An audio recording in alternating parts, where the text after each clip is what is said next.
सहनावतु सहनौ भुनक्तु सह वीर्यं करवावहै तेजस्विनावधीतमस्तु मा विद्विषावहै।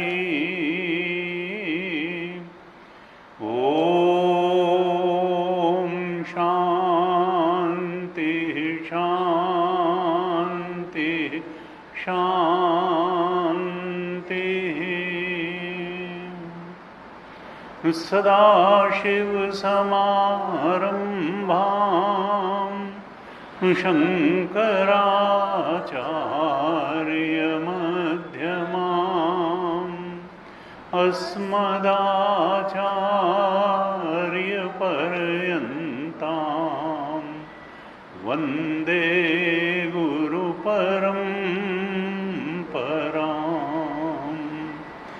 अज्ञानतिमिरान्धस्य ज्ञानाञ्जनशलाकया चक्षुरुन्मीलितं येन तस्मै श्री गुरवे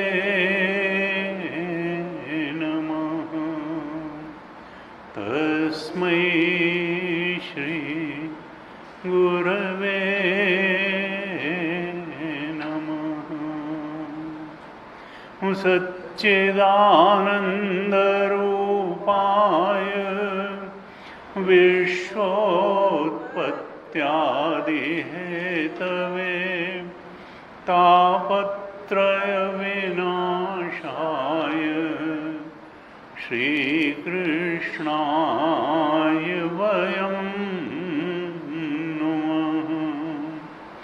यं प्रव्रजन्तमनुपेतमपेतकृत्यं द्वैपायनो विरहकातराजुहाव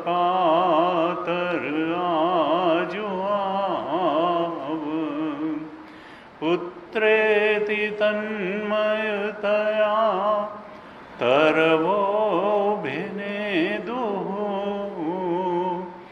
तं सर्वभूतहृदयं मुनिमानतोऽस्मि तं सर्वभूतहृदयं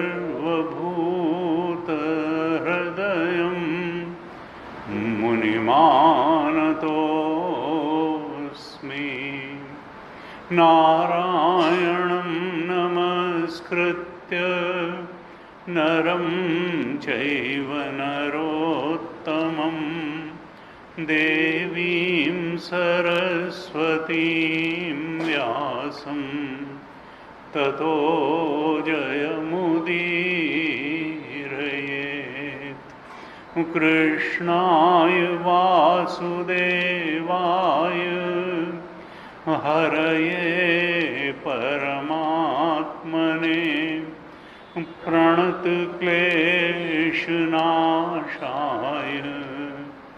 गोविन्दाय नमो नमः। प्रणतक्लेशनाशाय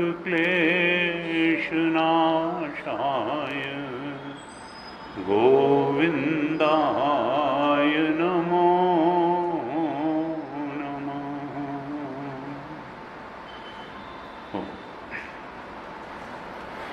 श्रीमद् भागवत महापुराण के 11वें स्कंद पर हम चर्चा कर रहे थे और ये 11वां स्कंद मुक्ति स्कंद के नाम से जाना जाता है। इसमें भगवान का ने उद्धव जी को वो सर्वोच्च ज्ञान दिया है जिस ज्ञान को धारण करके व्यक्ति इस सृष्टि के सर्वोच्च सत्य आत्म तत्व के बोध में दृढ़ता से स्थित हो जाता है और उसमें स्थित हो जाना ही मुक्ति है। हमने पिछली कक्षा में चर्चा की थी कि भागवत जी में मुक्ति का स्वरूप क्या है कि मुक्तिर हित्वा अन्यथा रूपम स्वरूपेण व्यवस्थिति, दूसरे अध्याय में ही आया था। मुक्ति क्या है कि जो हमने अन्यथा रूप अपने ऊपर ओढ़ रखे हैं उनसे आसक्ति का त्याग कर दें और जो हमारा वास्तविक स्वरूप है बस वहीं स्थिर होकर के रह जाएं। ये जान लें कि ये जो 5 कोश हैं ये अन्यथा रूप हैं, ये टूल हैं, वे हमको काम करने के लिए 5 शक्तियां मिली हुई हैं, फिजिकल पर्सनालिटी और energetical personality, emotional personality, intellectual personality और ब्लिसफुल पर्सनालिटी। ये जो 5 कोश हैं, 5 व्यक्तित्व हैं, ये व्यक्तित्व नहीं, इन व्यक्तित्वों को धारण करने वाला जो चेतन मात्र है वही हम हैं। तो इनको क्या करना है, इनसे बस आसक्ति, इनको इनकी जगह पे रखना है। ये नहीं कि जैसे कहा कि आत्मा तो मैं है लेकिन आत्मा को मेरी कहा और ये मेरे हैं तो इनको मैं कह दिया, शरीरों को नहीं, शरीर जो हैं मेरे हैं, मैं तो आत्मस्वरूप हूँ। तो इसी सर्वोच्च सत्य का प्रतिपादन करने और उसके अनुभव में, उसके बोध में दृढ़ता से स्थित भी करा देने और इस प्रकार से मुक्ति को प्रदान करने के लिए ही ये 11वां स्कंद है, मुक्ति स्कंद है। अब इसमें हमने पिछली कक्षा में थोड़ी चर्चा की थी कि सबसे पहले इस 11वें स्कंद में 9 योगीश्वरों की कथा आती है। नारद जी जाते हैं द्वारिका में वसुदेव जी से मिलने और वसुदेव जी उनसे कहते हैं कि मैंने बहुत तपस्या की पूर्व जन्म में, लेकिन मैंने भगवान से मुक्ति नहीं मांगी, स्वरूप स्थिति नहीं मांगी, आत्म स्थिति नहीं मांगी, मैंने उनको पुत्र रूप में मांग लिया। पुत्र रूप में वो मुझे मिल भी गए लेकिन मन अभी मेरा जिस शांति की तलाश में है, जिस सुख की तलाश में है, जिस मुक्ति, वो मुझे अभी प्राप्त नहीं हुई। तो भगवान मुझे निर्देश करें कि वो परम तृप्ति, परम संतुष्टि वो मुझे कैसे प्राप्त हो सकती है। तब फिर नारद जी कहते हैं कि देखो इस संबंध में एक बड़ा पूर्व में इतिहास में एक बखान आता है कि एक बार राजा निमि एक बहुत बड़ा यज्ञ करा रहे थे, तो उस यज्ञ में घूमते फिरते 9 योगीश्वर पहुंच गए और फिर उन्होंने इसी प्रकार से मुक्ति के संबंध में, उस मुक्ति का स्वरूप क्या है, वह मुक्ति कैसे प्राप्त की जाए, मुक्त पुरुष का लक्षण क्या होता है, लोग क्यों बंधन में पड़े रहते हैं, अगर माया के कारण तो माया का स्वरूप क्या है, माया को तरने का उपाय क्या है।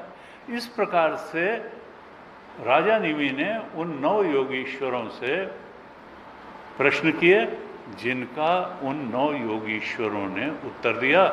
अब मैं राजा निमि के द्वारा किए गए उन्हीं प्रश्नोत्तरों को तुमको बताऊंगा और जिनको धारण करके तुम मुक्त हो जाओगे। तो ये कथा फिर आगे चलती है।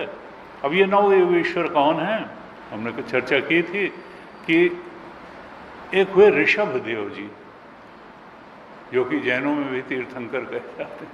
तो हमारे यहाँ भगवान का अवतार उनको माना जाता है ऋषभ देव जी।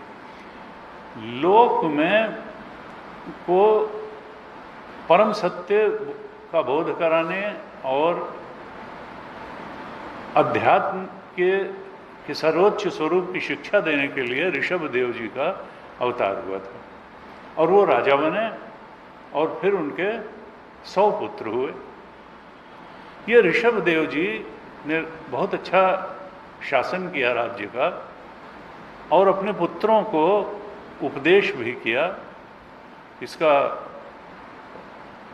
5वें स्कंध के 5वें अध्याय में हमने विस्तार से इस पर दृष्टि डाली थी। तो इन्होंने ऋषभ देव जी ने उपदेश किया। 5वें अध्याय के 5वें स्कंध के 5वें अध्याय में इसका उल्लेख है। और फिर इनके जो 100 पुत्र हुए उसमें से जो 9 थे, 9 तो कर्मकांडी ब्राह्मण हो गए, कर्मकांड के विद्वान हो गए। सबसे बड़े जो थे वो भरत थे, और उन्होंने भी बहुत कुशलतापूर्वक राज्य किया, और अपने अंतिम चरण में जीवन के वो फिर गंडकी नदी के किनारे चले गए और वहाँ उन्होंने भगवान की भक्ति की, जिनका कि प्रसंग आता है कि फिर वो करीब करीब मुक्ति के किनारे ही पहुँच गए थे, लेकिन एक हिरण के बच्चे में आसक्त हो जाने के कारण उनको फिर 2 देह और धारण करनी पड़ी, एक हिरण की और फिर उसके बाद में जड़ भरत के रूप में, एक ब्राह्मण के रूप में उनका जन्म हुआ, जहाँ वो कुछ बोलते ही नहीं थे। और वहाँ भी उन्होंने राजा रघुगण को उपदेश किया था। जो पालकी में उनको जुतवा लिया रघुगण ने, थोड़ा सुंदर उपदेश किया था। तो इस प्रकार से ये जो भरत थे ये तो जड़ भरत के रूप में विख्यात हुए, और इनको भी 3 जन्म में मुक्ति हो गई। और ऋषभ देव जी, इन्होंने अपना राजपाट सौंप दिया भरत को राजा बना करके। अंतिम उसमें ये भी भ्रमण के लिए निकल गए, बहुत जगह भ्रमण करते रहे, अवधूत वेश में रहते थे। कहीं कोई इनको अपशब्द कहता था, कहीं कुछ कहता था, ये दिखाते नहीं थे कि मैं इतना ज्ञानी हूँ या मैं राजा रहा हूँ। और मान अपमान सहते हुए ये विचरण करते रहे अपने ब्रह्म आनंद के रमण में। और फिर वो जब पहुँचे एक जगह वन में विचरण कर रहे थे, तो बांसों की रगड़ से उस वन में आग लग गई और वो वन भी जल करके ध्वस्त हो गया, और उसी में ये जो ऋषि भरत, इनका जो ऋषभ देव जी का जो शरीर है वो भी भस्म हो गया। तो इस प्रकार इनके शरीर का अंत हुआ।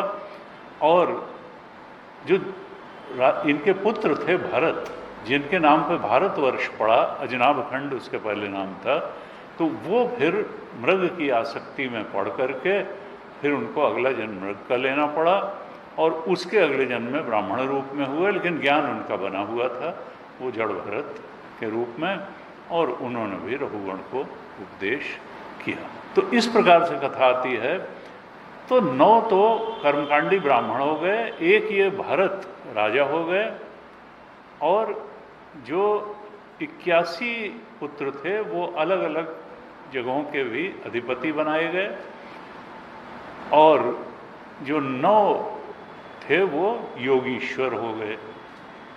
9 योगीश्वर हो गए, और ये अध्यात्म विद्या में बड़े निपुण थे। वस्त्रादि का भी इनको कोई स्मरण नहीं रहता था, और ये विचरण करते रहते थे, और जहाँ कोई योग्य अधिकारी मिलता था तो उसको उपदेश भी करते थे। तो जब ये राजा निमि के यज्ञ में पहुँचे तो राजा निमि ने इनका आदर सत्कार किया, और राजा निमि ने इनसे प्रश्न किए। सबसे पहला प्रश्न क्या किया कि ये मनुष्य शरीर जो है, राजा निमि कहते हैं मनुष्य शरीर प्राप्त होना बहुत दुर्लभ है, और प्राप्त भी हो जाए तो ये क्षण भंगुर है। काल के अनंत प्रसार में ये मनुष्य का जीवन 70, 80, 90 साल का कितना कम है। तो ये क्षण भंगुर है। और फिर संतों का दर्शन और सत्य सत्संग ये और भी दुर्लभ है। तो आप कृपया भगवान हमको उन धर्मों का उपदेश कीजिए जिससे ये मनुष्य जीवन सार्थक हो जाए और जिससे जो सबसे बड़ी चीज़ इस मनुष्य जीवन में प्राप्त हो सकती है वो प्राप्त हो जाए। और मैंने ऐसा सुना है कि भागवत धर्म ही वो सर्वोच्च धर्म है जिसका पालन करके मनुष्य मुक्ति तक पहुंच सकता है। तो भगवान मुझे भागवत धर्मों का उपदेश कीजिए। तो पहले जो योगीश्वर हैं कवि जी, उन्होंने भागवत धर्मों का वर्णन करते हुए उत्तर दिया था। हमने पिछली कक्षा में थोड़ी चर्चा भी की थी। 36वें श्लोक जो बड़ा ही प्रसिद्ध श्लोक है भागवत जी का, दूसरे अध्याय का 36वां श्लोक, उसमें कहते हैं कवि जी, कायेन वाचा मनसेन्द्रियैर्वा बुद्ध्यात्मना वा अनुसृत स्वभावात् करोति यत् यत् सकलम परस्मै नारायणायेति समर्पयेत्। तुम काय से यानी शरीर से, वाणी से, वचन से, मन से, इंद्रियों से, बुद्धि से, आत्मना यानी अहंकार से, या इस जन्म या पूर्व जन्म में से आई हुई आदतों स्वभाव के कारण जो जो भी करते हो, करोति यत् यत् सकलम परस, उन सब को उस परम पुरुष नारायण परमात्मा को समर्पित करो। और गुरु जी कहते थे कर्म ही समर्पित न करो, अपने आप को भी समर्पित कर दो। क्योंकि मैं का समर्पण जो है ये सबसे बड़ा समर्पण है। सब कुछ को समर्पित करके भी व्यक्ति मैं को बचा लेना चाहता है, लेकिन ये मैं ही तो अहंकार है, मैं ही अहंकार है। हम अहम वृत्ति को मैं मान करके बैठे हैं, आत्मा मैं है इस बात का हमें ज्ञान नहीं है। और जब तक इस अहंकार अहम वृत्ति रूप मैं को, अहंकार रूप मैं को हम परमात्मा के चरणों में आत्मा में समर्पित नहीं करेंगे, तब तक वो आत्मा इस वृत्ति रूप अहंकार के पीछे छुपा ही रहेगा, वो अपने को प्रकट नहीं कर पाएगा।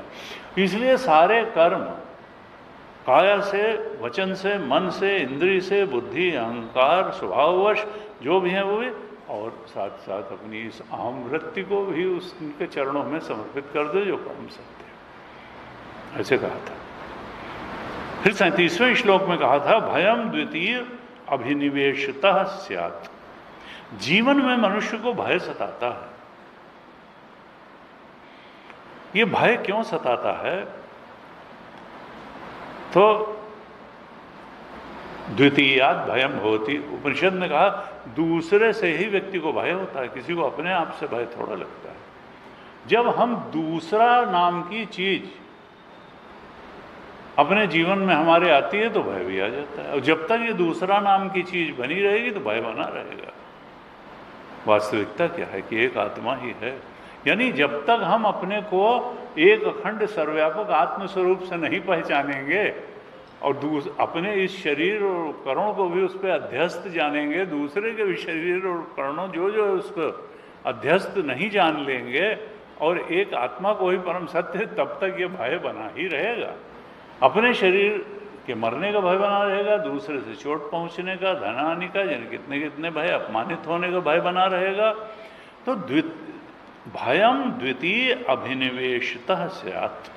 37वें श्लोक में कहा, ये जब तक आत्मा से अन्य वस्तु को हम सत्य मानते रहेंगे, फिर चाहे हमारे पंचकोश हों या दूसरे के एग्जिस्टेंस हो, तब तक ये भय बना ही रहेगा। यानी जीवन में भय क्या है? भय दुख की कैटेगरी की एक वृत्ति है। भय दुख बना रहेगा, भय बना रहेगा। कब तक? इनका मूल क्या है भय का, दुख का? अपने स्वरूप को न जानने से ही भय है। आत्मा को ठीक तरह से न पहचानने, उसकी अखंडता और एक रूपता और अद्वितीय सत्य के रूप में उसको न पहचानने से ही सारे भय हैं। और अगर वो अद्वितीय सत्य है तो फिर ये जो इदम है ये अन्य है। वो अन्य चाहे हमारे पंचकोश हों या दूसरे के हों या जो भी जगत के भेद विभेद हों, वो क्या हुए? अगर सत्य एक है, सब कुछ उस पर अध्यस्त है, तो अध्यास तो कल्पित होता है। ये हमारा मनोकल्पित है। सबका संसार थोड़ा अलग अलग होता है। सबके घर में एक तरह के झगड़े नहीं होते हैं। सबके झगड़ों का स्वरूप अलग अलग है। सबके भाइयों का भी स्वरूप अलग अलग थोड़ा होता है। अपनी वासना, गुरुदेव कहते थे, वासना के रहते द्वैत जो प्रतीति मात्र है वो दिखता रहेगा। दिखता ही नहीं रहेगा, सत्य दिखता रहेगा। सत्य ही नहीं, महत्वपूर्ण दिखता रहेगा। और महत्वपूर्ण ही नहीं, सुखद भी दिखता रहेगा। और वास्तव में उसके पीछे क्या है? वी जो है, वासना के रहते तुम द्वैत के अस्तित्व के सत्यत्व, महत्व और सुखत्व को नकार नहीं सकते हो। इसीलिए बार बार कहा जाता है कि इच्छाओं को कम करो, वासनाओं को कम करो, तुम अपने आत्मस्वरूप में पहचानो। तुम इच्छाओं की पिटारी नहीं हो, तुम चेतना स्वरूप हो, तुम ओंकार स्वरूप हो। तो सारे भय स्वरूप के न जानने से हैं, और सारा द्वैत अज्ञान कल्पित है, माइक है। और जाता कैसे है? तो कहा 37वें में, तन माया अतः, वो तो माइक है, ईश्वर की माया से द्वैत है। आभजेत ततम भक्त्या एकया ईशम, एक ईश्वर की भक्ति से ही ये माया जा सकती है। गीता जी के भी 7वें अध्याय के 14। दैवी हेषा गुणमयी मम माया दुरत्या मामे वे प्रपद्यन्ते माया में ताम तरंति। माम एव, ये नहीं कि भगवान को भी थोड़ा मान लिया और थोड़ा संसार को भी मान लिया, और जो है थोड़ा बाजार और मॉल को तो मानना ही पड़ेगा, थोड़ा ये भी मान लिया, वो तो हमारे बड़े अच्छे दोस्त हैं तो उनको तो मानना ही नहीं। माम एव ये प्रपद्यन्ते, जो केवल और केवल मुझ पे ही शरणागत होते हैं, और कहीं शरणागत नहीं है, और कहीं प्रपत्ति नहीं है, और सबसे व्यवहार के धरातल पर करते हैं।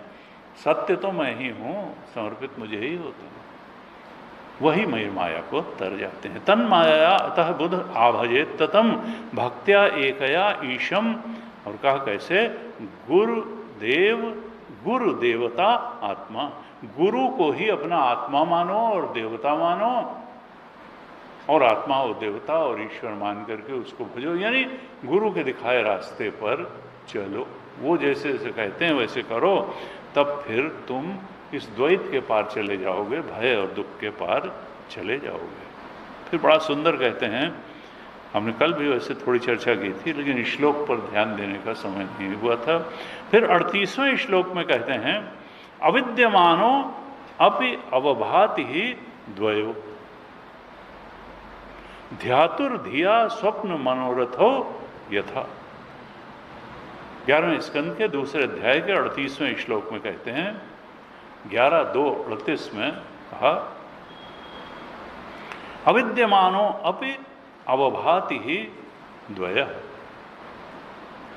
ये जो द्वैत है, यानी आत्मा एक है और आत्मा के अलावा जो कुछ भी है अनात्मा। अविद्यमानो अपि अवभाति ही द्वय, ये अविद्यमान होते हुए भी भासमान है। अविद्यमानो, जैसे हम लोग मिथ्या की जो परिभाषा करते हैं, अविद्यमानत्वे सति भासमानत्वम मिथ्यात्वम, वही यहाँ 2:38 में कवि नामक योगीश्वर बता रहे हैं। संसार की स्थिति, द्वैत की स्थिति क्या है कि अविद्यमानो अपि अवभाति, अविद्यमान हो, ये प्रपंच अविद्यमान होते हुए भी भासित हो रहा है। तो फिर ये निकल कहाँ से रहा है? कहते हैं, ध्यातु धिया स्वप्न मनोरथो यथा। जैसे स्वप्न में स्वप्न की सृष्टि स्वप्न देखने वाले के मन से ही निकल करके आ जाती है, ऐसे ही इस जागृत में भी जो जैसे मनोरथ करता है, इच्छाएं करता है, वैसी ही विलक्षण सृष्टि उसको दिखने लगती है। यानी उसके पीछे क्या है? आपकी वासनाएं, इच्छाएं, चिंतन। जैसे स्वप्न की दृष्टि मनाकल्पित है, ऐसे ही जागृत की दृष्टि भी मनोरथ से निकली हुई है। ये कोई सत्य नहीं है, ये अध्यास है। मनोरथ हो यथा, जैसे स्वप्न के समय स्वप्न दृष्टा की कल्पना से स्वप्न सृष्टि निकल आती है, ऐसे ही जागृत अवस्था में नाना प्रकार के मनोरथों से यह एक विलक्षण सृष्टि दिखने लगती है। वास्तविकता क्या है कि भगवान के अतिरिक्त कहें या आत्मा के अतिरिक्त कोई वस्तु है ही नहीं। ये बाकी जिसकी है उसकी तो प्रतीति है, और प्रतीति किसको हो रही है? जो इसका चिंतन कर रहा है। जिसने इच्छा की उसी के लिए वैसा संसार खड़ा हो जाता है। तो फिर करें क्या? वासना रहते तो ये द्वैत दिखेगा ही। कारिकाकार ने लिखा, मनसो ही अमनी भावे द्वैतम नैवोपलभ्यते। जब ये मन अमनी दशा को प्राप्त हो जाता है, तो मन है क्या? Thought flow is mind.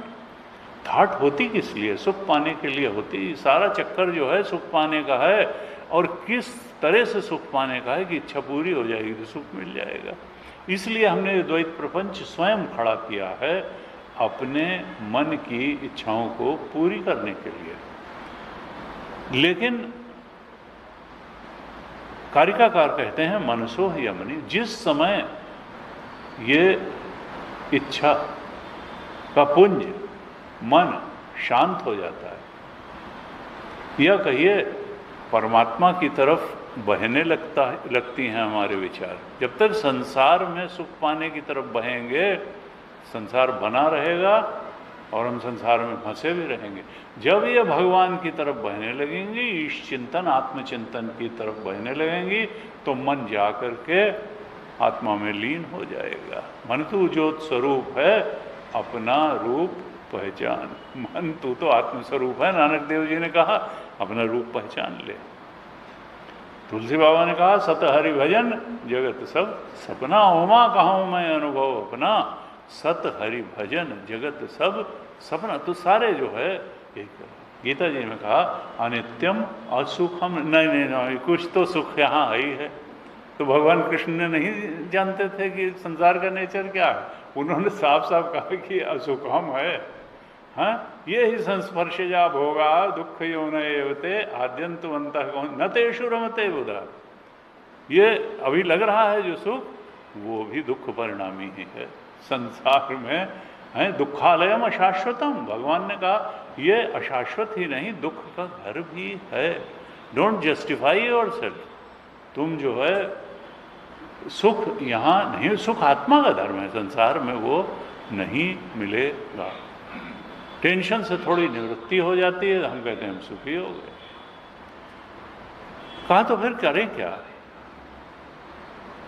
यहां बताते हैं 38वें, तत्कर्म संकल्प विकल्पकम मना। मन क्या है? संकल्प विकल्पात्मकम मना है। ये ठीक है कि ये ठीक है, ये कर लें कि ये कर लें, इससे ज़्यादा सुख मिल जाएगा कि उससे ज़्यादा सुख मिल जाएगा। गुरु कहते हैं हर काम मनुष्य जीवन में सुख पाने के लिए ही करता है।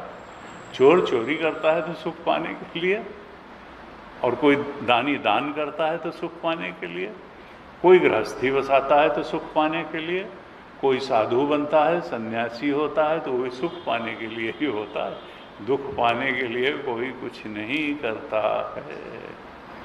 तो कहते हैं करें क्या? तत्कर्म संकल्प विकल्पकम मनः बुधो निरुंध्यात अभयम ततः स्यात्। इसलिए बुध जो हैं, यानी विचारवान पुरुष को चाहिए कि ये जो संकल्प विकल्प करने वाला मन है, इसके संकल्प विकल्प वो की गति संसार परायण न हो, ऐसा आत्मावलोकन करे और ध्यानपूर्वक इसकी गति को संसार परायण न रख करके ईश्वर परायण बना दे। ईश्वरोन्मुखी बना दे, यही मन का निरोध है। असल में मन तो शांत रहे नहीं, पूरी जागृत अवस्था और पूरी स्वप्न अवस्था में वृत्ति चलती रहती है। हम यही कर सकते हैं कि सत्य की ओर बजाय अध्यस्त संसार के चिंतन में इसको लगाए रहें, इसके बजाय सत्य परमात्मा के चिंतन में इसको लगाएं। क्योंकि वृत्ति को रोकना इतना आसान नहीं है। ध्यान में बैठ के थोड़ी देर रोक देंगे हैं साक्षी भाव में, लेकिन कब तक साक्षी भाव में बैठे रहोगे? अंत में तो व्युत्थान होगा। व्युत्थान होगा तो वही सब वासनाएं, वही सब समस्याएं, वही सब वृत्तियां, वही सब इंक्लिनेशंस तुम्हें अंदर से खड़े मिलेंगे, सताते मिलेंगे। इसलिए इसकी वृत्ति को आत्मोन्मुखी बना दो, ईशोन्मुखी परमात्मोन्मुखी बना दो, तो फिर ये वृत्ति जाकर के धीरे धीरे परमात्मा में ही समाहित हो जाएगी। परमात्मा का रस जब वृत्ति में उतरने लगेगा तो संसार से वैराग्य भी हो जाएगा और धीरे धीरे हम सत्य के ज्ञान में भी स्थित हो जाएंगे और भगवान से प्रेम भी हो जाएगा, भक्ति भी हो जाएगी। तो इस तरह से इसमें कहा कि सांसारिक कर्मों के संबंध में संकल्प विकल्प करने वाले इस मन को रोक दे और परमात्मा की तरफ लगा दे। इसी से मनुष्य को अभय पद की प्राप्ति हो जाती है और आत्मपद परमात्म पद को प्राप्त कर लेना ही अभय पद की प्राप्ति है। और इसके लिए कहते हैं गायन विलज्जो विचरेत असंग, असंग हो करके, असंग शस्त्रेण दृढ़ेन छित्वा, हमको असंगता जीवन में थोड़ी लानी चाहिए। जग से रहु 36 हुए, रामचरण 6:3 संतों ने कहा। जग की तरफ थोड़ा पीठ करो, जैसे 36 लिखते हैं तो 3 और 6 की पीठ हो। जग से रहु 36 और रामचरण 63 में 6 और 3 का मुंह एक तरफ होता है। तो भगवान भगवदोन्मुखी चित्त को बना लो और संसार की तरफ थोड़ा पीठ कर लो। यही संतों ने ये सीधे ढंग से, कुछ हल्के ढंग से कहा गायन विलज्जो। गुरु जी कहते थे हम अपने नौकर को डांटते हैं तो लज्जा छोड़ के डांटते हैं लेकिन भगवान का नाम अभी खुले में लेने को कह दो तो फिर हमको लज्जा आएगी, कोई क्या कहेगा। इस तरह से बरामदे में खड़े होकर के जोर जोर से भगवान नाम संकीर्तन कर रहे हैं। तो तुलसीदास जी ने कहा कि भाई ये क्या है, आप कहीं जो है जोर जोर से गाने लगते हैं, कहीं नाचने लगते हैं, कहीं जो है एकदम भगवत रस में डूब के ध्यान मग्न होकर के बैठ जाते हैं। भाई आपको ठीक है ये, तो लोगों को डिस्टर्बेंस भी तो होता है।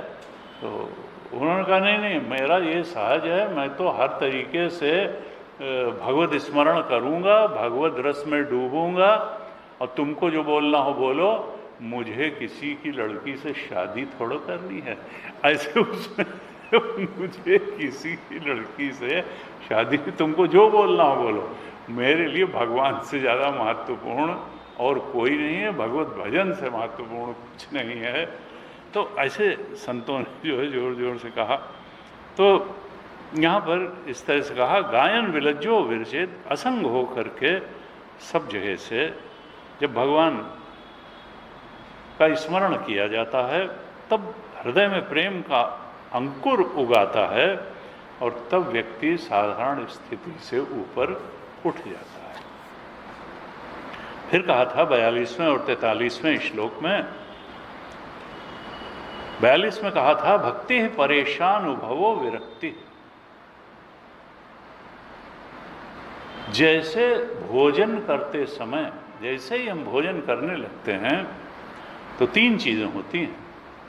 एक तो क्षुधा की निवृत्ति होती है, हमारी भूख मिटती है, और दूसरे एक संतोष होता है, जो हमें भूख लगी थी तुष्टि हो जाती है। क्षुधा निवृत्ति होती है, तुष्टि होती है, और शरीर में ताकत भी आती है, पुष्टि भी होती है। तो 42वें में कहा तुष्टि पुष्टि क्षुद अपायो अनुघासम।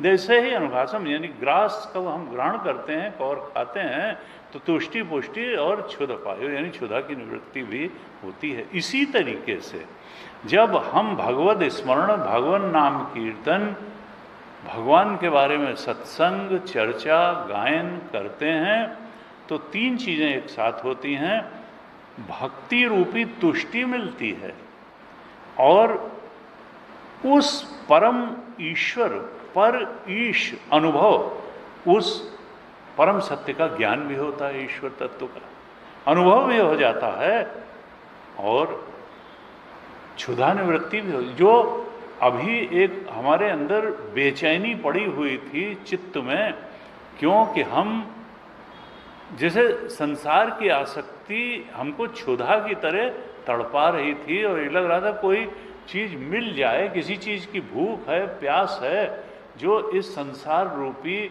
मृग मरीचिका रूपी जो भोग पदार्थ हैं उनसे मिट नहीं रही है। हम दौड़ते हैं, लगता है पानी पीने को मिलेगा, मिलता नहीं है, तो हमारी प्यास तो जैसी तैसी बनी रहती है, संसार को पा करके भी और न पा करके भी। तो वो जो क्षुधा है, वो जो प्यास हमारी है, वो भी बुझ जाती है। परमात्मोन्मुखी जीवन जीने से वो प्यास भी बुझ जाती है, यानी वैराग्य भी आ जाता है। हम जान लेते हैं कि मृग मरीचिका रूप इस संसार, अध्यस्त संसार के पीछे दौड़ने से कोई फायदा नहीं है। और किसी ने कहा, जो लोग कक्षा में आते हैं या यहाँ से हमसे जुड़े हुए हैं, वो तो खैर जानते हैं, थोड़ा वेदांत का उनको बैकग्राउंड भी है और थोड़ा मालूम है कि भाई इस तरीके से वेदांत की चाल होती है और हमारा भी लाइन ऑफ थिंकिंग क्या है। लेकिन जब किसी नए और आत्मीय व्यक्ति से बात होती है जिसको कोई बैकग्राउंड नहीं है, या हाँ ये जो है इन्होंने संन्यास ले लिया है, तो वो सोचते हैं ठीक है संन्यास ले लिया, कुछ कपड़ा वपड़ा पहन लिया है, कुछ अपना पढ़ते भी हैं, ये भी सुना है। नहीं पढ़ो, पढ़ना ठीक है, वैसे पढ़ने से कुछ ज़्यादा होता नहीं है, लेकिन ठीक है तुम पढ़ रहे हो तो पढ़ो। तो इस प्रकार से थोड़ा भाव रखते हुए और फिर अपने कटुता से भरे हुए जीवन के कटु संस्मरणों को सुनाने में इतने लगन से मुझे सुनाते हैं और मैं हाँ सिर्फ शालीनतावश हाँ करके सुनता रहता हूँ। और तब उनको लगता है कि अपना मंतव्य तो कुछ दे ही नहीं रहे हैं, तो फिर उनको लगता है कि क्या इनको लग रहा है कि मैं व्यर्थ की बात इनको बता रहा हूँ या बता रही हूँ। तब वो कहते हैं कि देखो तुमको इसलिए बात बता रहे हैं कि तुम सबको बताते रहते हो, ज्ञान देते, जब तक तुमको संसार का ही ज्ञान नहीं होगा तब तक तुम ज्ञान की बात लोगों को बताओगे कैसे। अब मैंने कहा कि देखो इनको हमको संसार का भी तुमसे ज़्यादा ज्ञान है। 48 साल की उम्र में हमने यहाँ आए हैं, उसके पहले हमने भी बड़े बड़े खेल देखे हैं संसार के और तुमसे ज़्यादा देखे हैं। तो अब मुझे लगा कि देखो इनका कैसा है, मन हुआ कि कह दें कि ये समुद्र जो है इसकी कुछ बूंदें पी करके ही आप इस बात को जान सकते हैं कि सारे समुद्र का पानी खारा है और इससे प्यास नहीं बुझेगी, बल्कि इससे शारीरिक रोग और हो जाएगा। ये संसार ऐसा ही खारे पानी का समुद्र है और इसमें हर घर में होने वाली, हर बाजार में होने वाली, हर देश में होने वाली हर घटना को जानना जरूरी नहीं है कि उसको जब तक तुम नहीं जानोगे तब तक तुमको संसार का ज्ञान नहीं होगा। यहाँ दो चार घटनाओं, दो चार बातों से ही अगर आपकी पेनिट्रेटिंग इंसाइट है तो आप जान सकते हैं कि यह संसार सुखदायी नहीं है। बुद्ध को केवल 3 बातें मालूम पड़ी और उन्होंने कह दिया कि मैं मर गया, मैं बूढ़ा हो गया, मैं रोगी हो गया। एक एक देख के ही इतना गहरा उनको वैराग्य हो गया। और हम रोज रोज देखते हैं, देखते ही नहीं भोगते भी हैं, झेलते भी हैं, तब भी हमको वैराग्य नहीं होता और हम दूसरे को ये मान के चलते हैं कि इसको कुछ नहीं मालूम है संसार। अरे हर आदमी जानता है, वही तो जीवन से गुजरा है। जन्म मृत्यु जरा व्याधि दुख दोषानुदर्शन, हर एक का जन्म हुआ है तो जन्मत मरत दुसा दुख होई, मृत्यु की तरफ बढ़ता है, बुढ़ापे की तरफ बढ़ता है। हर एक को वही पुत्रेषणा वित्तेषणा लोकेषणा सताती है और लुभाती भी है। हर एक वही स्वाद और मनोरंजन के पीछे पड़ा हुआ है, सोचता है उससे जन्म क्या मिल जाएगा और मिलता कुछ नहीं। इसी में जिंदगी सबकी सिमटी है, हैं? पुत्रेषण, भाई शादी ब्याह हो जाए, बच्चा बढ़ जाए, फिर धन हो जाए, फिर पद प्रतिष्ठा हो जाए, फिर खाने पीने को आज जो है थोड़ा वो रेस्टोरेंट, आज वो होटल, और फिर घूमने फिरने को अपना इंडिया में ही घूम आए, ना वो अमेरिका और स्विट्ज़रलैंड घूम आए। तो और है क्या, यही तो है। जिसके बाद जितना पैसा है उस स्तर से वो ये काम कर लेता है। अब इसके अलावा थोड़ा सा जो लोग इंटेलेक्चुअल हैं वो थोड़ा कर्मठता और विद्वत्ता की तरफ भी जाते हैं कि भाई हम थोड़ा इस दिशा के विद्वान बन जाएं, हम इस दिशा में कुछ इंडस्ट्री लगा लें, कुछ ये कर लें। लेकिन वो भी सब है तो संसार का ही काम, उससे आपको कभी आत्मबोध रूपी तृप्ति नहीं होगी। ये संसार में ठीक है, वो चीज़ें संसार की दृष्टि से लाभकारी भी हैं, ऐसा नहीं कि वो बेकार की हैं। बड़ा बड़ा कंट्रीब्यूशन किया है यहाँ लोगों ने, सामाजिक स्तर पर भी किया है और लैंड ऑर्डर के स्तर पर भी किया है। समाज में इतनी उन्नति और सुव्यवस्था की छप्पर के घर से आज मल्टी स्टोरीड बिल्डिंग आ गई हैं, तो इसमें विज्ञान का भी योगदान है, लोगों का भी योगदान है, चिंतकों का योगदान है। तो वो योगदान अपनी जगह है, लेकिन ये योगदान आत्मज्ञान को सब्स्टिट्यूट नहीं कर सकता है। सबसे बड़ी चीज़ जो है वो आत्मज्ञान ही है। भय और दुख की निवृत्ति नहीं होगी, मुक्ति नहीं होगी। ये सब करने के बाद भी ये भागवत जी यही बताना चाह रही हैं, क्योंकि प्रश्न कौन कर रहा है? प्रश्न कोई सड़क का चलता आदमी नहीं कर रहा है, कोई कूड़ा बीनने वाली महिला नहीं प्रश्न कर रही है, राजा निमि प्रश्न कर रहे हैं। और भारतवर्ष के राजा से ज़्यादा समृद्ध और सुखी जीवन कल्पना नहीं की जा सकती है। एलन मस्क भी वैसा नहीं जी रहे हैं और ट्रंप भी वैसा नहीं। इंडियन महाराजा से ज़्यादा समृद्धशाली और उससे ज़्यादा वैभवशाली और भोग संपन्न जीवन इस संसार में हुआ नहीं है लोगों का। और वो बड़े प्रजावत्सल भी थे, कुशल एडमिनिस्ट्रेटर थे, प्रजापालक थे। ऐसे व्यक्ति भी जब अपने द्वंद्व को रख रहे हैं और उनके भी समस्या का समाधान ये नव योगेश्वर दे रहे हैं, तो हमको इसको पूरी गहराई में ही लेना चाहिए, हल्के में नहीं लेना चाहिए। तो इस तरह से कहा कि भक्ति और विरक्ति और ज्ञान एक साथ हो जाता है।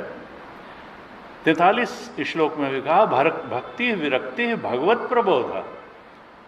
भक्ति भी मिलती है, विरक्ति भी मिलती है और भगवत प्रबोध यानी ज्ञान, भगवान संबंधी आत्म संबंधी ज्ञान भी मिल जाता है। तथा परम शांति मुपैति स, और उसके बाद परम शांति की प्राप्ति हो जाती है, क्योंकि भगवान अपने भक्तों को के सामने अपने को प्रकट कर देते हैं। इस प्रकार से ये कहा था। पहला जो भागवत धर्म के बारे में प्रश्न किया राजा निमि ने, तो कवि नामक योगेश्वर ने ये उत्तर दिया उसका कि सब कुछ भगवान के लिए करो।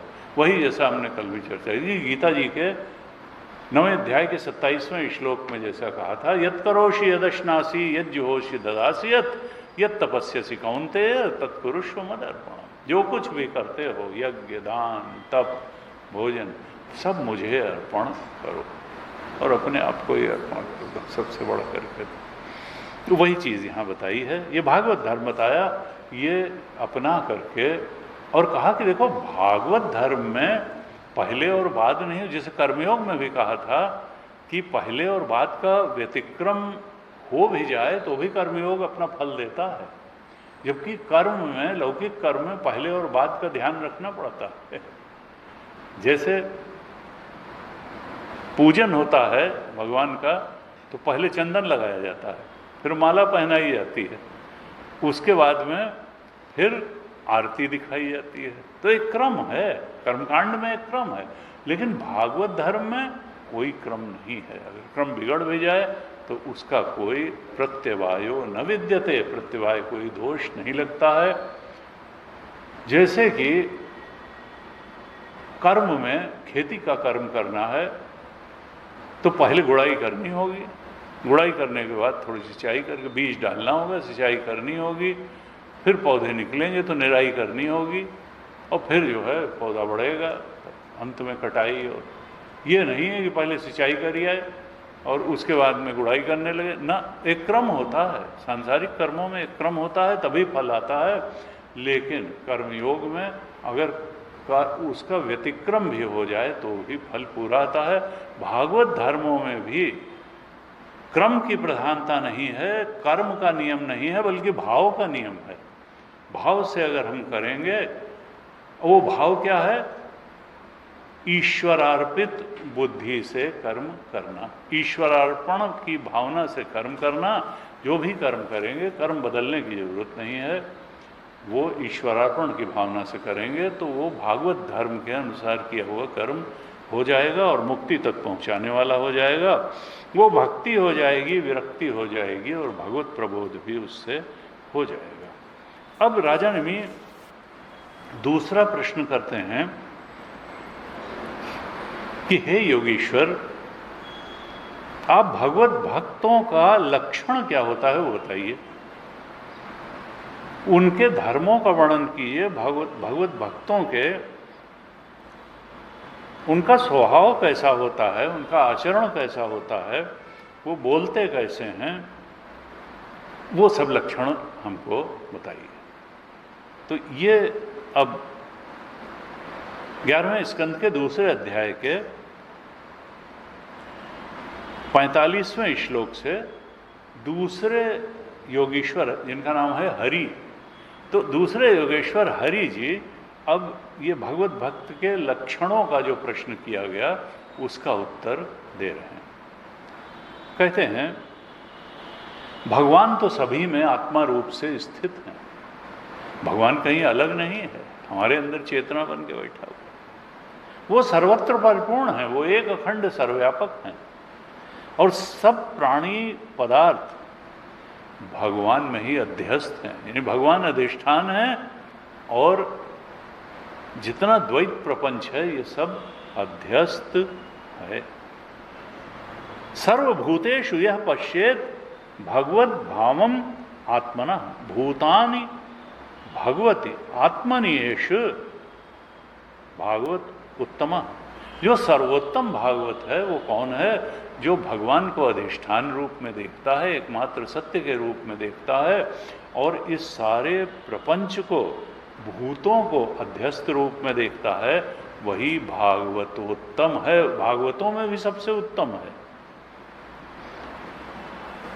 कहते हैं ईश्वरे, 46वें श्लोक में कहते हैं, ईश्वरे तद अधीनेषु बालिशेषु द्विषत्सु च प्रेम मैत्री कृपा उपेक्षा यह करोति समध्यमा।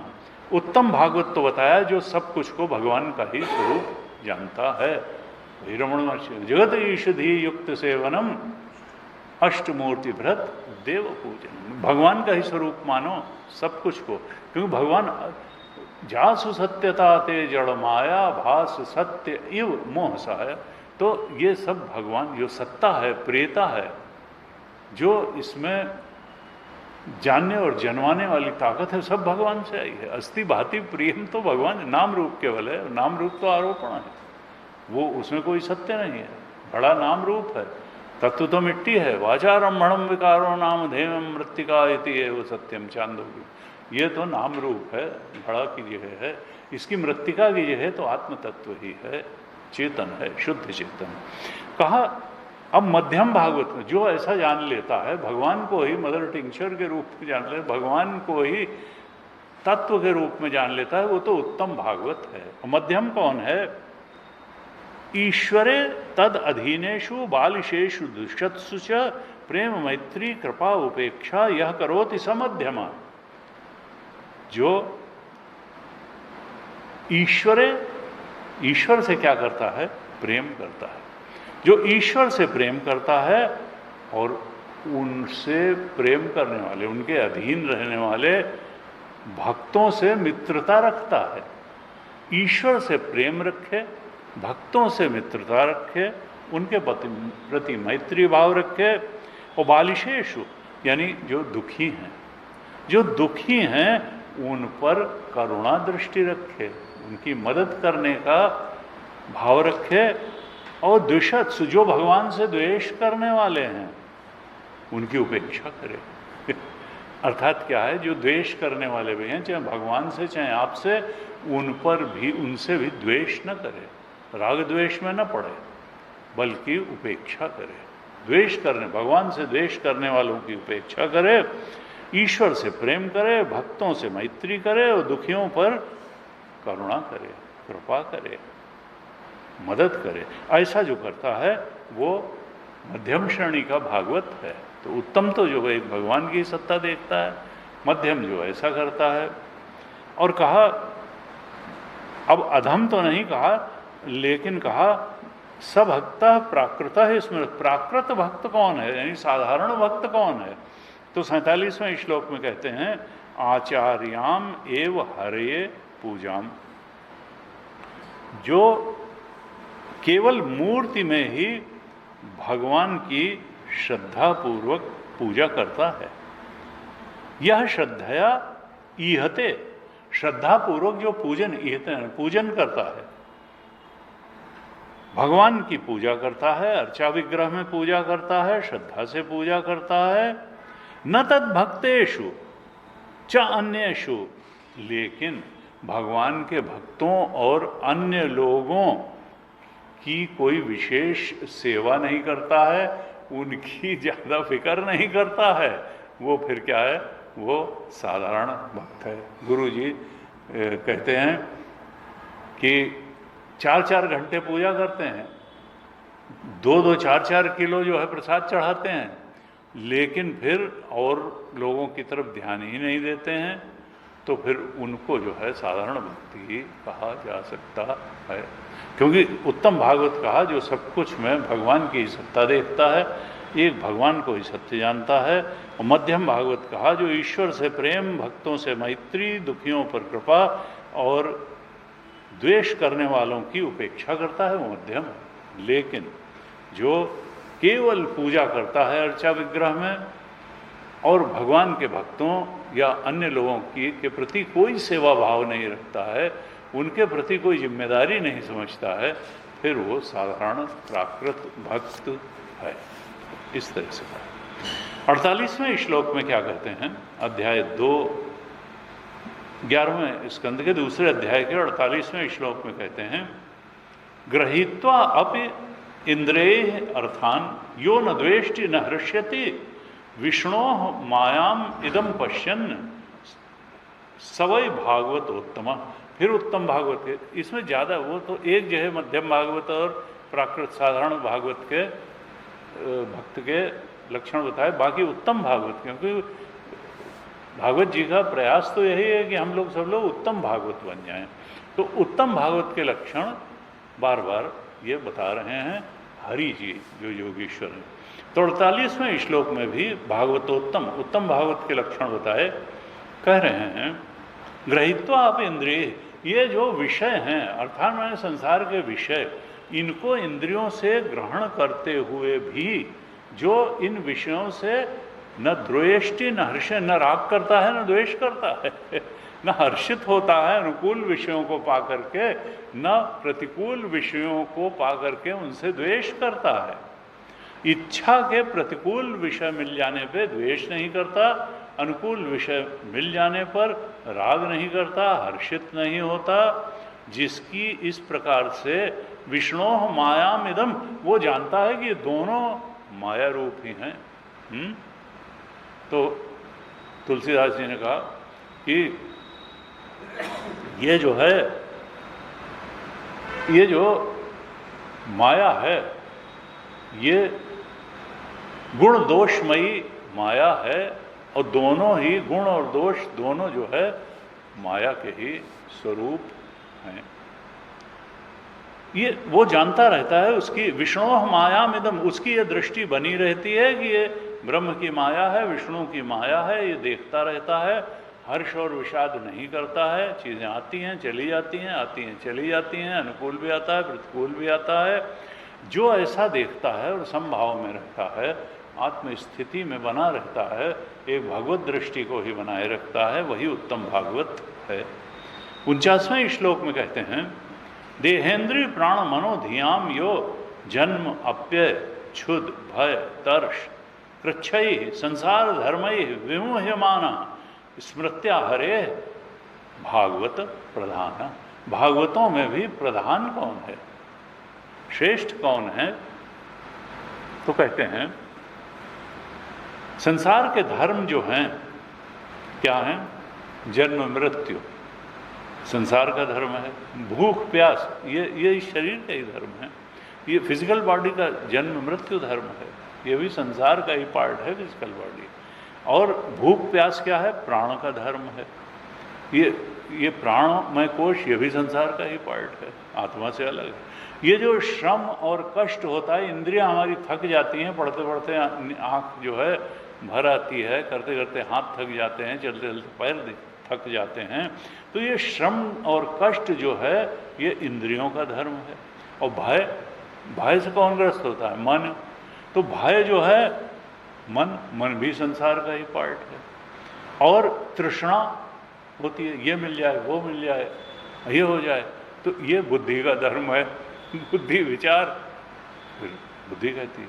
ये तो प्राप्ति ही होते रहते हैं, यानी इस शरीर को जन्म मृत्यु प्राप्ति ही होगा। प्राण हैं तो उनको भूख प्यास सताएंगे ही, इंद्रियां हैं तो श्रम करने से कष्ट होगा ही, मन है तो भय उसको होगा ही, और बुद्धि है तो वो तृषित होगी, तृष्णा से ग्रस्त होगी।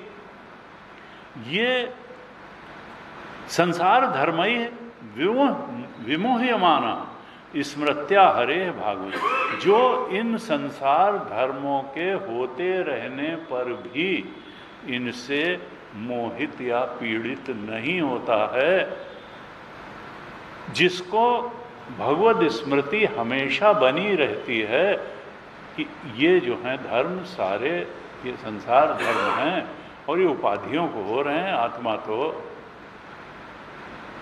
शाश्वत आनंद है, शाश्वत सत्य है, शाश्वत ज्ञान है। ज्ञानी इनसे मोहित नहीं होता है, पीड़ित नहीं होता है, और जो ऐसा करता है वही उत्तम भागवत है। फिर कहते हैं 50वें श्लोक में, न काम कर्म बीजानाम यस्य चेतसि संभव वासुदेवई एक निलयः सवै भागवतोत्तमा। न काम कर्म बीजानाम, जिसके चित्त में कामना कर्म और इसके बीज का उदय नहीं होता है। न काम कर्म बीजानाम यस्य चेतसि संभव। चेतसि, जिसके चित्त में काम कर्म, कामनाओं कर्म, तो भगवान शंकराचार्य क्या कहते हैं? अविद्या कामना कर्म। मूल क्या है, बीज क्या है? अविद्या या वासना। गुरुदेव कहते हैं वासना या विद्या एक चीज है। वासना बीज है जिससे इच्छाएं कामनाएं उत्पन्न होती हैं, और कामनाएं धकेल करके व्यक्ति को कर्म में लगा देती हैं। क्यों?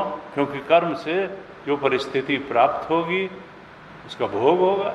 भोग अब अगर अनुकूल परिस्थिति हो गई तो सुख का भोग होगा, प्रतिकूल हो गई दुख का भोग होगा, और उस भोग से फिर वासना बनेगी, फिर वासना से इच्छा, इच्छा से कर्म, कर्म से परिस्थिति, परिस्थिति का भोग, भोग। यही तो कर्म चक्र है, इसमें पड़ा रहता है। पुनरपि जन्म पुनरपि मरणम कहते हैं। लेकिन जिसके चित्त में ये अविद्या कामना कर्म का जो साइकिल था ये ब्रेक हो गया। कैसे ब्रेक हो गया? कि उसने अपने चित्त को वासुदेव एक निलय, उसने अपना मन भगवान में के चिंतन में ही बना लिया। अब संसार चिंतन में घर बना के वो नहीं बैठा है, वो भगवत चिंतन में उसने अपना घर बना लिया। वासुदेव एक निलया, निलय माने घर, एक वासुदेव में ही जिसने अपना घर बना लिया, बैठ गया, वही भागवत उत्तम है, वही भागवतों में उत्तम है। ऐसे 50वें श्लोक में बताया। फिर 51वें श्लोक में कहते हैं, न यस्य जन्म कर्मभ्याम न वर्णाश्रम जाति भी। सज्जते अस्मिन् अहम भावः देहे वै स हरे प्रिय यस्य न जन्म कर्मभ्याम, जिसका न तो इस शरीर के जन्म में, यानी हम बहुत बड़े कुल में पैदा हुए हैं, इस प्रकार का जो अहम भाव है जिसके अंदर नहीं है, एक विशिष्ट जन्म का अहम भाव नहीं है, मैं इतना बड़ा करता हूं, ऐसे ऐसे काम मैंने कर डाले, कर्म का भी अहम भाव जिसमें नहीं है, वर्ण और आश्रम का भी अहम भाव जिसमें नहीं है, जाति में अर्थात जाति में या शरीर में भी जिसका अहम भाव नहीं है,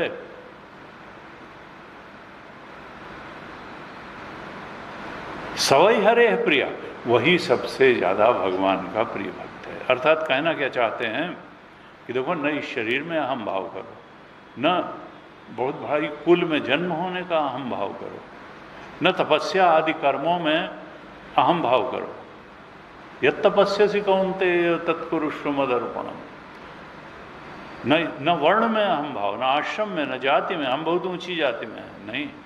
जो ऐसा अहम भाव नहीं करता है वो आत्मा में ही फिर मैं बुद्धि प्राप्त कर लेता है, और वही भगवान का सबसे ज़्यादा प्यारा है।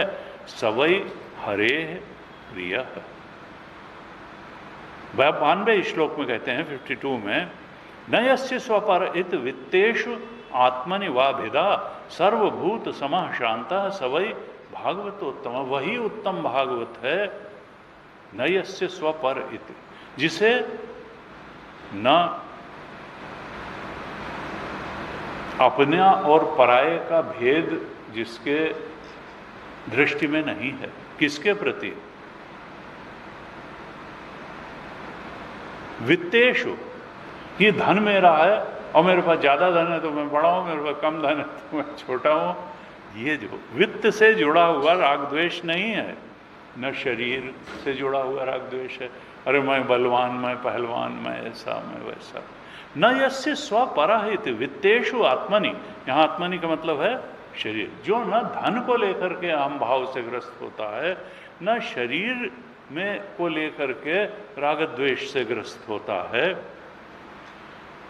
ये इसको स्वपरह, स्व का मतलब ना अपना दिखता है। जिसको धन और शरीर दोनों ही ना अपने दिखते हैं ना पराये दिखते हैं। ये तो एक काम चलाऊ टूल है, दुनिया का धंधा है।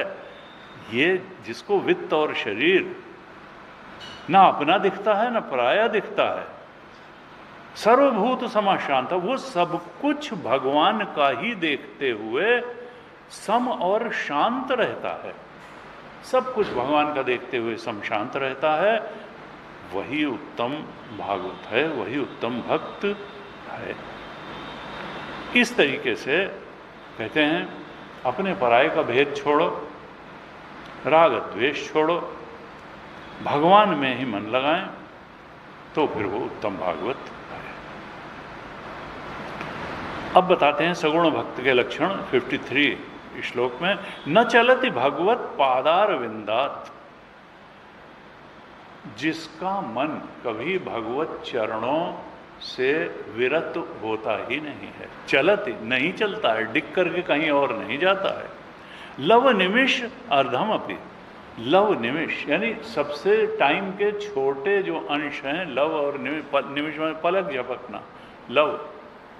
तो जो क्षण मात्र को भी भगवान के चरणों की स्मृति को नहीं छोड़ता है, वही श्रेष्ठ भक्त है। देखिए, देखा जाए तो वही चीज बार बार कह रहे हैं। अनन्याश्चिंतयन्तो माम ये जना पर्युपासते तेषाम नित्याभियुक्तानाम योगक्षेमम वहां। यह 8वें अध्याय के 8वें। अनन्य चेता सततम यो माम स्मरति नित्यशः तस्याहम सुलभ पार्थ नित्य युक्तस्य योगिना। जो अनन्य चेता होकर के मुझसे जुड़े रहते हैं, नित्य युक्त योगी हैं, उनको मैं सुलभ हूँ, उनके लिए दुर्लभ नहीं हूँ। भगवान गीता में भी बार बार कहते हैं, भागवत में भी वही बात कही जा रही है। और प्रेरणा है कि उत्तम भागवत का जीवन जिया जाए, वही बनने का प्रयास किया जाए। कहते जिनको भगवान के चरण स्मरण की लव लग गई है, जिनकी स्मृति सहज रूप में बार बार वहीं जाती है भगवत चरणों में, और इस प्रकार से जो शरणागत भक्त हैं भगवान के, उनके हृदय का संताप दूर हो जाता है। क्योंकि तापत्रय विनाशाय है, आधि भौतिक, आधि दैविक, आध्यात्मिक, तीनों तापों का नाश हो जाता है। और जब एक बार ऐसा हो गया और भगवत स्मरण में चिंतन की लौ लग गई, तो फिर दोबारा जो है उनका मन वहाँ से छूट करके फिर संसार चिंतन में नहीं फंसता है, सत्य उनके सामने उद्घाटित हो जाता है। दूसरे अध्याय के अंतिम श्लोक में कहते हैं भगवान, ये हरि जी कहते हैं योगीश्वर, कि विवशता से नामोच्चारण अगर किया जाए तो भी भगवान जितनी पाप राशि है उसको नष्ट कर दे। सन्मुख होए जीव मोहि जबहि, जन्म कोटि अघना संहित बही। करोड़ों जन्मों के पाप का नाश कर देता हूँ जब मेरे उन्मुख हो, यानी संसार की उन्मुखता छोड़ करके भगवदोन्मुख हो जाता है, मेरे उन्मुख हो जाता है। कोटि विप्र बध लागहि जाहू, आए शरण तजहु नहीं। चाहे करोड़ों ब्राह्मणों का, ब्रह्महत्या सबसे बड़ा पाप का, करोड़ों ब्राह्मणों के वध का भी पाप लगा हुआ हो, मेरी शरण में आएगा तो मैं उसको त्यागूंगा नहीं। कहा भगवान तो विवशता से जो नामोच्चारण करता है उसकी भी पाप राशि को भस्म कर देते हैं, मुक्त कर देते हैं। जैसे दुर्दशा में पड़ करके गजेंद्र ने पुकारा और भगवान उसके दुख का हरण करने के लिए आ गए। तो वैसे ये भगवान श्री हरि जिसके हृदय को क्षण भर भी नहीं छोड़ते हैं, जो भागवतोत्तम है, जो विवशता से नहीं प्रेम से भगवान के नाम का स्मरण कर रहा है, जिसने प्रेम की रस्सी से भगवान को अपने हृदय में बांध रखा है, स्मरण की रस्सी से, ऐसा जो भक्त है वही भक्तों में प्रधान है। तो ये जो उत्तम भागवत के संबंध में प्रश्न किया था, इस प्रकार से बताया हरि जी ने। राजा निमि फिर पूछते हैं कि भगवान, ये भगवान की जो माया है ये बड़े बड़े ज्ञानियों को, तपस्वियों को भी मोहित कर देती है।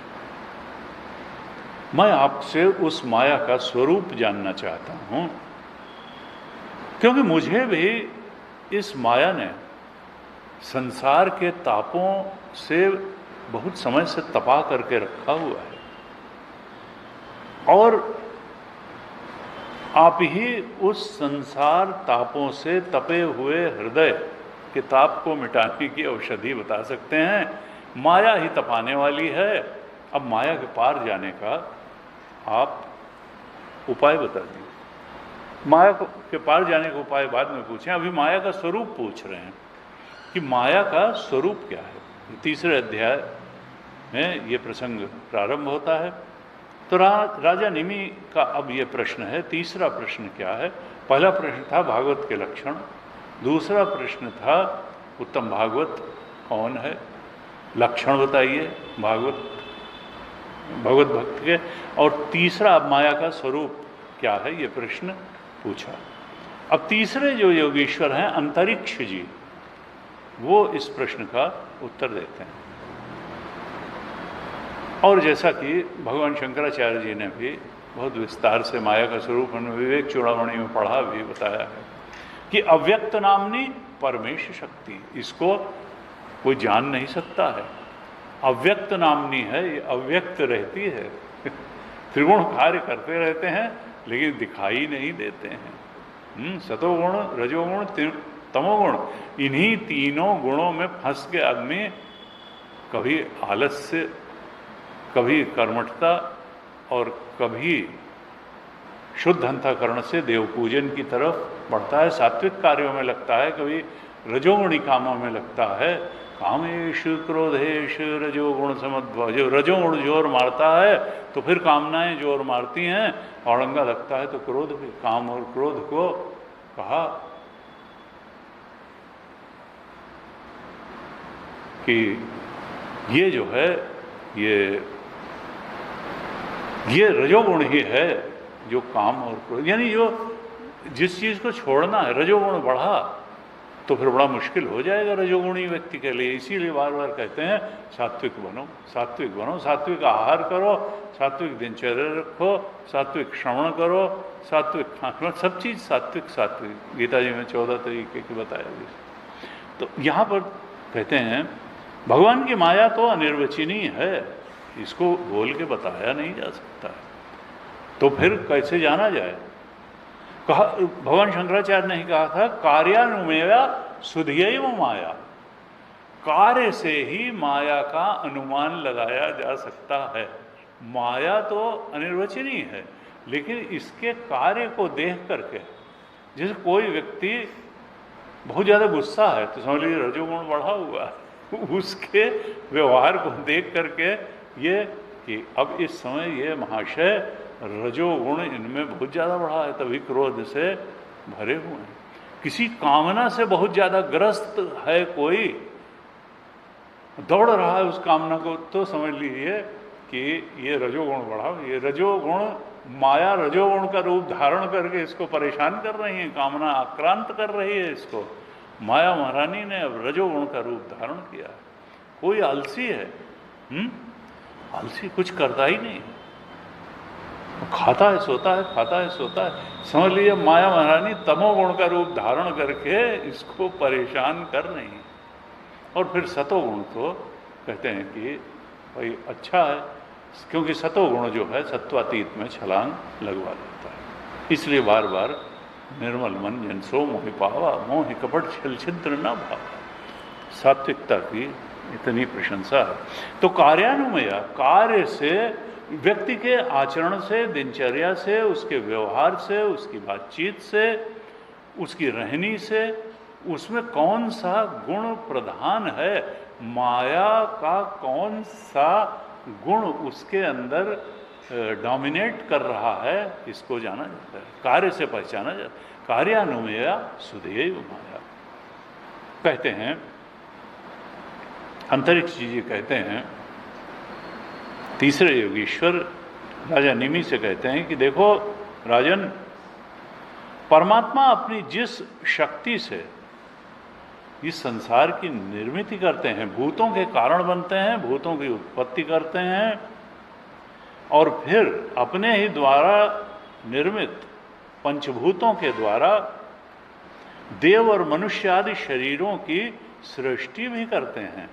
भगवान की उसी शक्ति का नाम माया है, वही अव्यक्त नामनी परमेश्वर शक्ति तो माया की है, चाहे ज्ञान शक्ति हो या क्रिया शक्ति हो।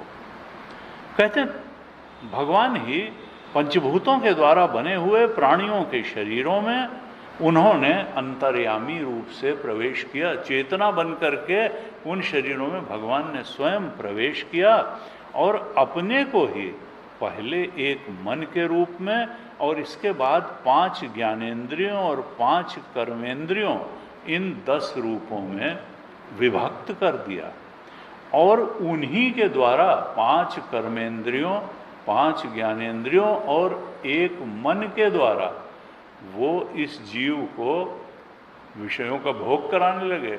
जीव फंस गया इनमें, बंद करके कर्मेंद्रियों ज्ञानेंद्रियों मन में फंस करके वासनाओं से चालित होता हुआ ये जीव संसार के विषयों के भोग में फंस गया और भगवान अपना दृष्टा बन करके टुकुर टुकुर देख रहे हैं और जीव परेशान पड़ा है। इसीलिए रंती देव ने कहा कि ऐसा करो कि मुझे ऐसा वरदान दो कि मैं भी सब प्राणियों के हृदय में बस जाऊं, वहाँ बैठा रहूं और उनके जो भी दुख वगैरह हैं उनको शेयर करता रहूं। उनका नहीं, मैं तो ऑलरेडी वहाँ बैठा ही हुआ हूँ, अब तुम वहाँ कहाँ बैठोगे, तुम्हारी वहाँ क्या है। उनका नहीं, तुम बैठे तो जरूर रहते हो लेकिन तुम दृष्टा रूप में बैठे। वो बेचारा इस माया के संसार के दुखों तापों को सहन करता रहता है। तुम कुछ इंटरफियर नहीं करते, तुम कुछ केवल देखते रहते हो, तो तुम्हारे बैठे रहने से उसका कल्याण क्या हो रहा मैं जब वहाँ जाकर के बैठूंगा तो मैं उसके दुखों को अपने ऊपर थोड़ा लूँगा, उसको राहत दूंगा। तुम तो कोई राहत देते नहीं। क्यों? भगवान राहत दें क्या, जब हम ही जो है वो जो है बिल्कुल संसार के पीछे ही पड़े हुए हैं, इच्छाओं के पीछे ही पड़े हुए हैं, तो अब समझाया ही जा सकता है। समझाया जैसे कुछ लोग कहते बच्चों, अरे वही क्या करेंगे, बच्चों को भी बिगड़ जाते हैं, बच्चे बिगड़ जाते हैं, बड़े बिगड़ जाते हैं, यानी क्या, तो क्या है वही समझाने के ऊपर। गुरु भी सबको वही बात समझाता है, कोई बहुत आगे बढ़ जाता है और कोई जो है वही नहीं समझ पाता है, तो फिर उसमें गुरु क्या करे। अपनी अपनी ग्राह्यता है, अपना अपना सात्विकता है, अपने अपने पुण्य कर्म है, अपना अपना प्रारब्ध है, बातें तो सब वही हैं और वो सत्य भी वही है। अब जिसको जब जितना जब समझ में आ जाए, इस प्रकार से कहा कि ये कहते हैं देहाभिमानी जीव जो है वो विषयों का भोग करता है और शरीर को ही आत्मा मान करके उसी में आसक्त हो जाता है, शरीर में ही आसक्त हो जाता है। वो कर्मेंद्रियों से सकाम कर्म करता है और उसे फिर शुभ कर्मों का फल सुख रूप में मिलता है और अशुभ कर्मों का फल दुख रूप में वो भोग करने लगता है और इस तरह से वो इस संसार में भटकने लगता है। यही भगवान की माया है। इस प्रकार से माया के स्वरूप का निरूपण कर रहे हैं योगीश्वर अंतरिक्ष जी। कुल मिलाकर के बात क्या है कि जब तक ये मन विषयों का चिंतन करता रहता है तब तक ये मरता नहीं है, मन अमनी भाव को प्राप्त नहीं होता। जब तक ये संसार का सुख बुद्धि से चिंतन करते रहेगा ये मरेगा नहीं, ये अमनी भाव को प्राप्त नहीं होगा। लेकिन जब ये परमात्मा का सतत चिंतन करना प्रारंभ करेगा तो फिर परमात्मा में ही लीन हो जाता है। इसलिए परेशानी का कारण क्या है? संसार का सतत चिंतन। और मुक्ति का उपाय क्या है? परमात्मा का सतत चिंतन। संतों ने कहा कि संसार से निकलते ही यह मन शांत हो जाता है और यही मुक्ति है। मन का शांत हो जाना, आत्मा में स्थिर होकर के आत्म सुख में विचरण करना, यही मुक्ति है। लेकिन जब तक अज्ञान घेरे रहता है, वासनाओं का दबाव अंदर से रहता है, इच्छाओं का प्रभाव रहता है, तब तक संसार के विषय, खंडाजी महाराज कहते हैं, चाहे जितना रुलावें, वो रुलाने वाले संसार विषय भी उस अविद्याग्रस्त जीव को मीठे ही लगते रहते हैं। अरे क्या है, अपना ही तो लड़का है। वृंदावन में एक आए लड़का, बहुत दुर्व्यवहार उनके साथ करता था। एक संत के यहाँ आए, उन्होंने कहा कि अब तुम छोड़ दो, इतना उम्र हो गई तुम्हारी, तुम क्यों आओ, यहाँ आश्रम में रहो, भगवत भजन करो और जो है खाने पीने का भी सब है, यहाँ कोई दिक्कत नहीं है, तो रहो। उनका ठीक है, वो रहे। 5, 7, 8 साल रहे, उम्र ज़्यादा हो गई, लगा अब शरीर शांत होने वाला है। पढ़े लिखे नहीं, तो किसी से कहा कि हमारे घर चिट्ठी लिख दो, तो जो है वो हमारा लड़का आके हमको ले जा। उन्होंने कहा कि अब यहीं अगर शरीर शांत हो जाएगा आश्रम में भगवत भजन करते हुए, तो क्या तुम्हारा जो है घट जाएगा? यहाँ जब इतने दिन रहे हो तो ठीक है, छोड़ दिया, छोड़ दिया। उन्होंने कहा ना ना, हम तो गृहस्थ हैं, हमें तो जब हमारा लड़का मुखाग्नि देगा तभी हमारी मुक्ति होगी। तुम तो लिख दो। भाई लिख दी गई, लड़का आया, ले गया, बस वो 15-20 दिन में ही शरीर शांत हुआ। फिर जो है तो अब यह है कि व्यक्ति की धारणाएं जो है इतनी आसानी से नहीं बदलती हैं, और धारणाएं जब तक बनी रहेंगी, मान्यताएं बनी रहेंगी, तब तक फिर शास्त्र का सत्य उस गहराई तक नहीं पहुँचेगा। थोड़ा थोड़ा बौद्धिक एक समझ बनेगी, थोड़ा थोड़ा उधर लगेगा कि हाँ बात तो ठीक कही जा रही है, लेकिन अंत में तो सारी धारणाओं मान्यताओं को छोड़ के ही सत्य का ग्रहण होता है। फिर चाहे घर में रहो, चाहे संन्यास लो, चाहे ले चाहे न ले, चाहे यहाँ मरो चाहे वहाँ मरो, चाहे जो करो, ये भी कोई नहीं है कि सन्यासी हो जाओगे और सन्यासी होगे और आश्रम में रहोगे और मरोगे तभी कोई, उससे कोई फर्क नहीं है।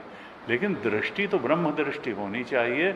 भोग दृष्टि जब तक बनी रहेगी संसार के प्रति तब तक ब्रह्म दृष्टि नहीं बनेगी। सत्य दृष्टि तो बात केवल एक निर्णय की है, बात केवल एक निश्चय की है कि ब्रह्म दृष्टि सत्य है या भोग दृष्टि सत्य है, संसार सत्य है कि आत्मा सत्य है, परमात्मा सत्य है। इस प्रकार से आगे की कक्षा में हम फिर आगे विचार करेंगे। आगे ओम पूर्णमदः पूर्णमिदं पूर्णात् पूर्णमुदच्यते पूर्णस्य पूर्णमादाय पूर्णमेवावशिष्यते। ओम शांति शांति शांति। हरि ओम श्री गुरुभ्यो नमः। हरि ओम।